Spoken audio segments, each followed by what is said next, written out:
back on the SportsMax Zone on your home of champions. Now, the Boston Celtics, they won the NBA championship for the 18th time, making them the most successful franchise.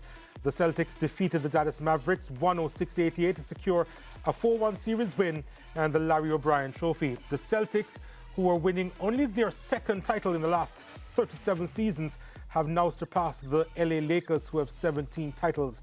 Finals MVP Jaylen Brown spoke on what the championship means to the city of Boston. I think we learned from all our mistakes, all of our adversity. I think it's made us stronger, made us tougher. And all season you could see it. You know, we started from the jump. We made all the sacrifices. We played both ends of the ball at a high level. We didn't skip any steps. And this was the result. But all of those experiences led to here. Like all of those moments where we came up short. We felt like we let the city down. We felt like we let ourselves down. All of that compiled is how we get to this moment. So, you know, and it makes it feel even that much better that we had to go through all the journey, the heartbreak, the embarrassment, the loss to get to this, to get to the mountaintop. So it's great. And shout out to all the supporters and the city of Boston. And the Dallas Mavericks star Kyrie Irving sees his team's appearance in the finals as encouragement. Positive note that we can take from this series, just how far we made it, and you know how proud of it I am of the guys, and you know, we answered a lot of questions this year on what we were capable of doing, and now it's just about being consistent. I think, you know, probably in the last week I said that, you know, I wanted to be remembered as one of the best teams of this era. You know, the last few champions have been a new one each and every year. So I see an opportunity for us to really build our future in a positive manner where, you know, this is almost like a regular thing for us, and we're competing for championships. And with us now to break down the finals is our NBA analyst, Alistair Albert. And Alistair, welcome to the Zone once again. Gosh, wasn't it anticlimactic in the end in terms of how one-sided the series won? 4-1, the final score. We've seen teams in this playoff series just picking off particular teams, you know, teams that they can possibly dismiss quickly. And the same has taken place in this series in the NBA Finals. I mean, what do you make of Boston's championship run and them in the end lifting the trophy?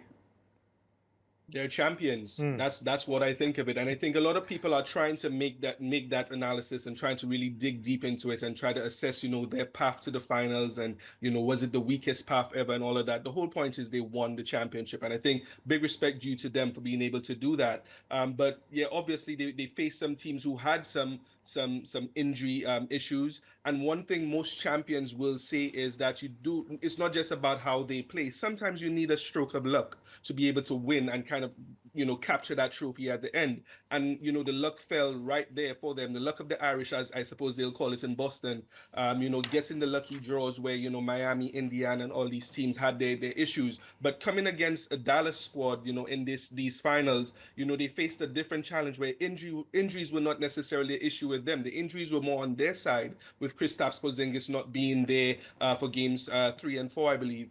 But you know, he you know, they were able to kind of control the pace of that game and use their defensive versatility to stymie and hinder Luka Doncic, but more so particularly Kyrie Irving, who was not able to be as explosive as one would expect. So I think, you know, their run was outstanding. I think they showed every single facet of their game that we saw through the regular season. Their shooting ability, their ability to make moves off the dribble, set plays, their defense and everything, and that culminated in them winning their 18th banner. And, you know, regardless of how they got to that, you know, it's, you know, high praise to them.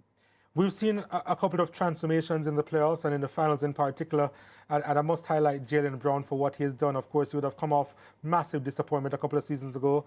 Jason Tatum would have not been himself, would have been injured a couple of seasons ago as well, and he couldn't take up the mantle, in his own words, and he was disappointed that he couldn't lead Boston across the line. Now, in the end, finals MVP, much deserved because of his improvement this year. outstanding performance from Jaylen Brown, and I think everyone was still on a bit of a knife edge, waiting to see who the decision was going to be for Finals MVP.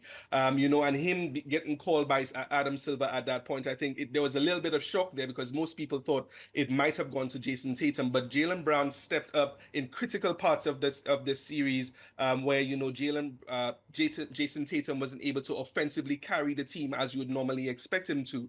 And it's just awesome that he was able to get that award, getting the Larry Bird Trophy for the Eastern Conference Finals MVP, and of course this Bill Russell's trophy, MVP Finals MVP trophy as well, to kind of add to that mantelpiece. But it's great for him because there's always been this discussion about who's better and trying to pit these guys against each other. But he was able to just do what he needed for the team, and that's what kind of resulted in him, winning this trophy, and being the edgier player that they probably needed him to be in these finals. Going to the zone really aggressively, playing the defense on Luka 94 feet full court, and doing everything that was needed of him. And for me, what it really did was really validate his contract, because I think a lot of people at the start of the season were like $304 million for Jaylen Brown, the richest contract in NBA history.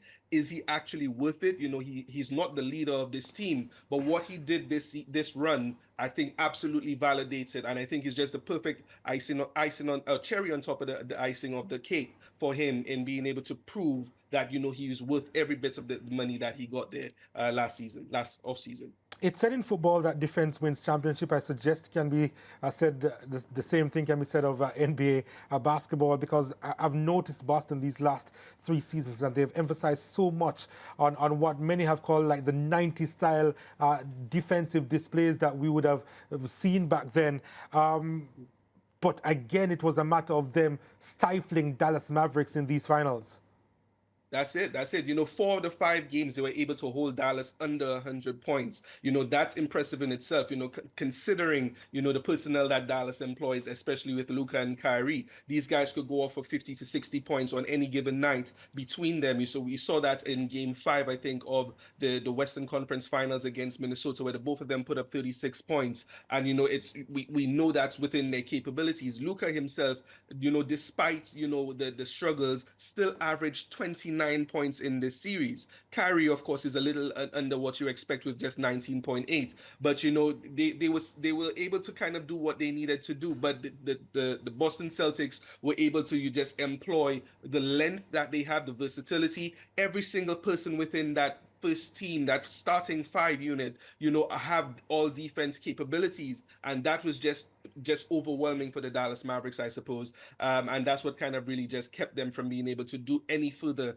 than they were able to do offensively. Just hats off for these guys remaining disciplined defensively and just showing that all the way through these finals. Yeah, Alistair, a couple of Boston fans said to me last night, and they would know their team better than I do, that they sensed a bit of disappointment in the body language of Tatum, that he wasn't the finals MVP. Did you see that? So I noticed that was being highlighted and singled out in a couple of social media posts as well. No one specifically friends or Boston Celtics fans necessarily said that, but I saw it on social media. And I think that's people reaching a bit too much. These guys, have made it very clear, they're just happy to sacrifice with each other. You saw all the hugs, all the handshakes, the hugs and everything that, they did to show, their camaraderie and their commitment to the team and each other to kind of get them to where they need to. But I didn't really see anything in that moment that suggested that he was overly disappointed. Yes, he clapped for a little bit and then he put down his head for a few seconds. But that's just body movement and everything, just being overwhelmed by the moment, I suppose.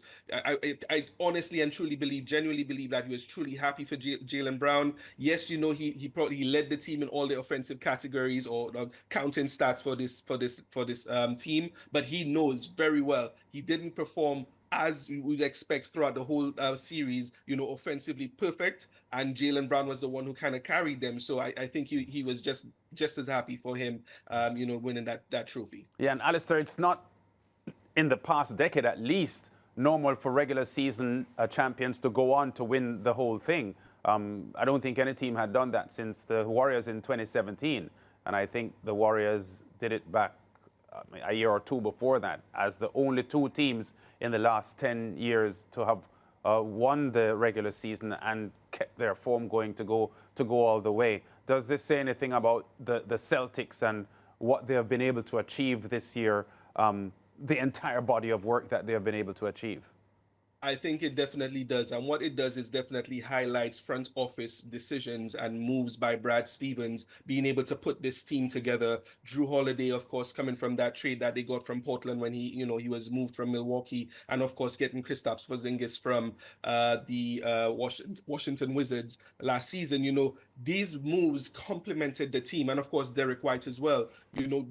These were just perfectly complementary players to Jaylen Brown and Jason Tatum, and it just allowed them to just meld into the complementary juggernaut that they became throughout this whole season. And what we see quite often in the NBA is a lot of this, it's been said, it's a bit of a copycat league. And the last couple of few years gone by, it's been trying to get a big three. We saw what Phoenix did this season with Bradley Beal, Kevin Durant, and Devin Booker, and that failed spectacularly. I think now you're going to see teams really concentrate on doing a lot of perfect drafting for their teams and just trying to build complementary pieces and trying to just go about it in a very organic way, not trying to rush the whole system in trying to win championships. These guys went through the turmoil of 6 to 7 years to finally become champions.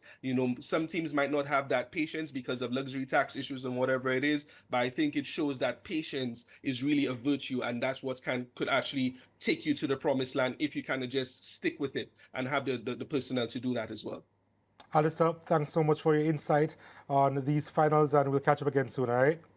No problem, guys. See you later. Alistair Albert, your NBA in-house analyst. You're a Boston fan? No, I'm not. Who do you support? I don't really have an NBA team, really. Really? No. Oh. But I had liked the Golden State Warriors for the better part of this past decade. So hold on, even the 90s, you didn't follow like a Chicago Bulls or nothing like that? Well, that's the past. You asked me who is my team now. Oh, so you're not, okay, all right. I did ask. You know what, we'll take a break, back with more after this.